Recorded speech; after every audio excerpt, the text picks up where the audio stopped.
Hi guys, welcome back to the channel, FPL Consult here, and in today's video we have my Game Week 18 transfer plans. Now I know Game Week 17 is still ongoing. I am recording this just after the Crystal Palace versus Arsenal game, where Arsenal have smashed Crystal Palace, but also Bukayo Saka picked up an injury there. So we'll speak more about him later on, but the reason why I've wanted to record this video earlier and get it out for you guys is because I've already locked in one transfer, and that is to bring Isak in for Cunha. That leaves me with 0 free transfers left and 0.1 million in the bank. Not ideal because I will have to deal with Saka as well. So I'll speak about my plans that I have going into Game Week 18 and also some potential Saka replacements in today's video. So if you do enjoy it, please do drop a like, please do subscribe as well, and let's get on with this video. So as you guys can see in my team, I've already brought Isak in for Cunha. That is my one free transfer used. Now, this is not really knee-jerky in terms of the fact that I've already had the money in the bank planned to do this Cunha to Isak move. Now, obviously, in hindsight, I would have preferred that I took the hit in Game Week 17 because that would mean that I get Isak's points. But basically, I think Cunha hasn't played yet. By the time you're watching this, maybe Cunha has played already. I'm hoping that Cunha at least gets 13 points so that overall the points would have evened out. But it is what it is, and now I have to kind of react to that. So it is part of the plan, as always, to do Cunha to Isak. I've stuck with that, and Isak is currently in my team. You can argue that maybe in the next few game weeks, Isak has slightly tougher fixtures, starting with this Aston Villa fixture right in front of us in Game Week 18 now. But what I would say is the thinking behind going for Isak still, even though he has slightly tougher fixtures now, is because after these next 2 to 3 game weeks where he will play slightly tougher opposition, he will go on a very good run of fixtures. So he is in this team with a long-term view in mind. So I still feel he is worth a transfer, and I've taken Cunha out and I've brought Isak in. Now, in terms of the Saka situation, basically he was taken off the midway point of the first half due to a hamstring injury. Now, as I was watching the game, it did look quite serious the way he went down. And then as he was coming off the pitch as well, it did not look as if he was very mobile. He was in a situation where, he really couldn't move much.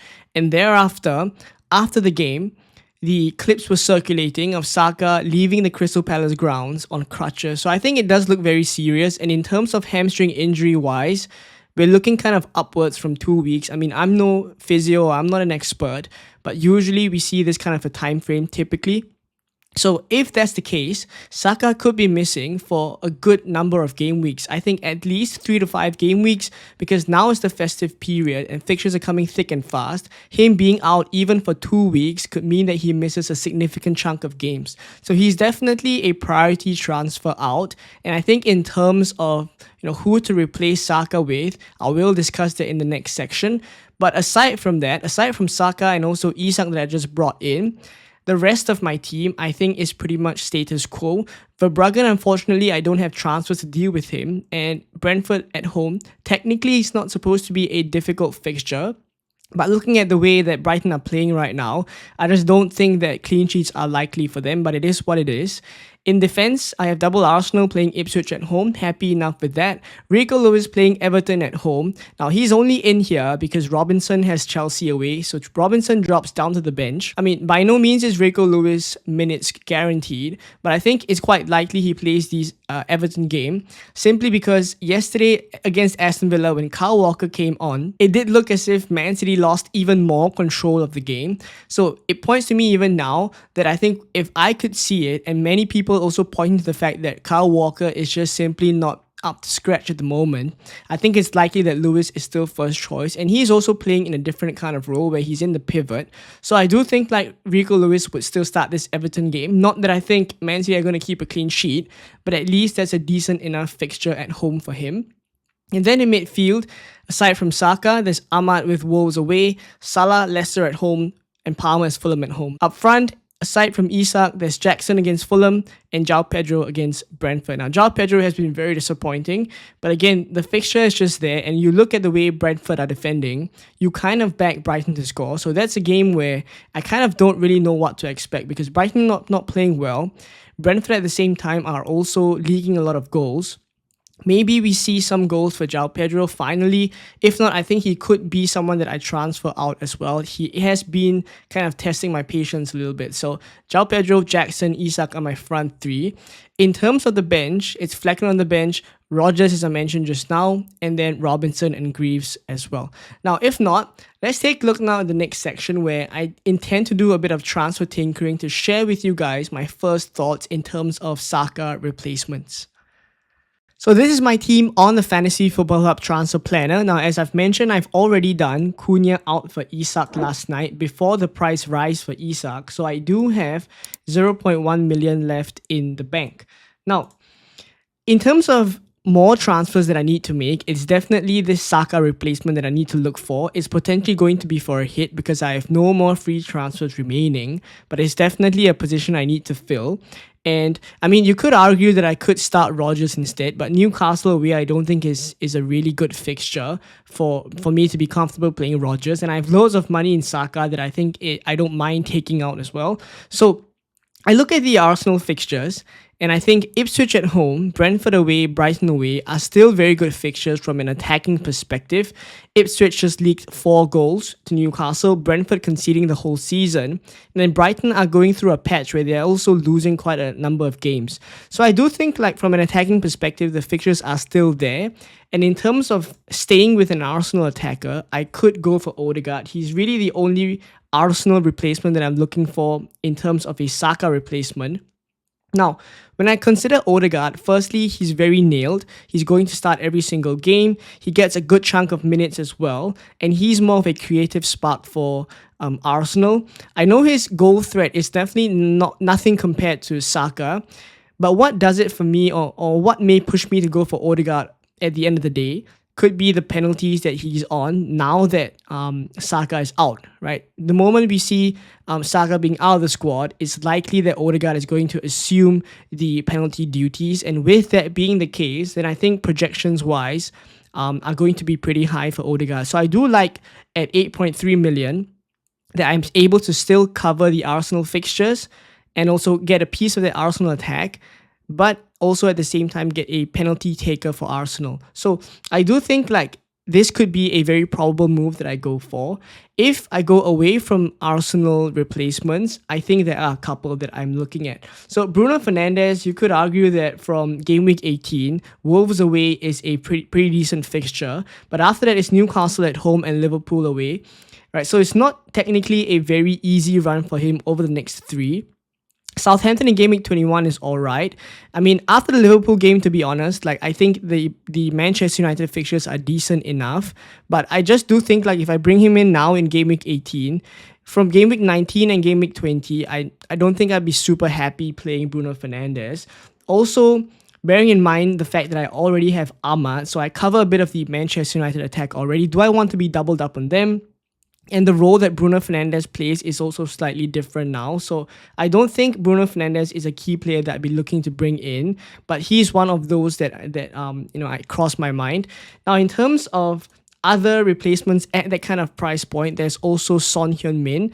Now, the thing with Son is that right now he faces a slightly difficult fixture in game week 18, which is Nottingham Forest away. But after that, it's Wolves at home in kind of game week 19. Then after that, he also runs into a stretch where it's a little bit iffy. Newcastle at home, Arsenal away. And then after the Arsenal game, it starts to get very good. So I think it's kind of a similar trend that you see where the expensive replacements, aside from the Arsenal ones, like Bruno Fernandes or Son, they're pretty much in a stretch where the fixtures are a little bit iffy, and I don't think I'm super sold on them. So for now, I think it's likely that I'd actually go with Odegaard, but I think one of the other alternatives I could go for is fully take all the money out of this Saka position and go really, really cheap with Ismail Assar. Now, you could say this is a bit reactionary to the form that he's seen over the past few games, but I just think that looking at the minutes he's been getting so far, I'm quite convinced, and also the positions he's taking up and kind of the finishing that he's shown in the past few games, he could be going through a bit of a purple patch. I take all the money out, 5.7 million for Ismail Assar is really cheap. He has Bournemouth and Southampton in the next two. Chelsea in 20 is not super easy, but then I have Ahmad and Rodgers that I could very well rotate with. And then after that, it's Leicester, West Ham, Brentford. The fixtures are pretty good for Crystal Palace. So I do think like Ismail Assar is also firmly on my radar in terms of replacements. Now, I think I also just want to mention the Liverpool players because their fixtures are also pretty good. I pull up Mohamed Salah's fixtures here. From game week 18 onwards is a very juicy fixture. It's Leicester at home at Anfield. You expect Liverpool to score many goals in that. West Ham in game week 19 is also good. After that, maybe it starts to get a little bit tricky. Manchester United at home or Nottingham Forest away. But they're Liverpool, you still expect them to score. And then it's Brentford, Ipswich and Bournemouth. So I could be in the market for a Liverpool midfielder. But the main issue I have with the Liverpool attackers is just the minutes. Like you can never nail down, aside from Salah, who is going to start. Even the names like, for example, Luis Diaz. Like, I think that he's a player with the kind of qualities that he possesses. If he starts every single game for these next three, I'd be happy to play him. But it's just the minutes. Like I don't know how many minutes he's gonna get. Same with Gakpo. Same with Jota. Same with someone like Darwin Núñez. I know he's a forward, but you get the point. Like it's so hard to nail down, and that's why I think in terms of Liverpool midfielders, I'd probably be staying away from them despite how good the fixtures are. But we'll see what happens. So in terms of replacements for Saka, I've mentioned a couple, but I think for now the most likely one that I'm going to do is actually Odegaard. So I'll put that move in here. Now, as you can see, already moving from Saka to Odegaard frees up so much money, and it actually opens up the possibility for someone like Trent, for example, or up front, I can do João Pedro up to someone like Chris Wood. I think all these options are opened up because of this Saka injury. So, I mean, it's not ideal that Saka got injured, and I don't wish this on any player.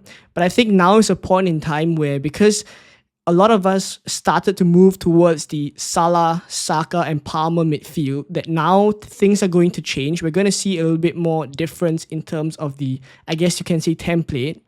So I think now is a good time to try and go different. So we'll see where the template shifts to.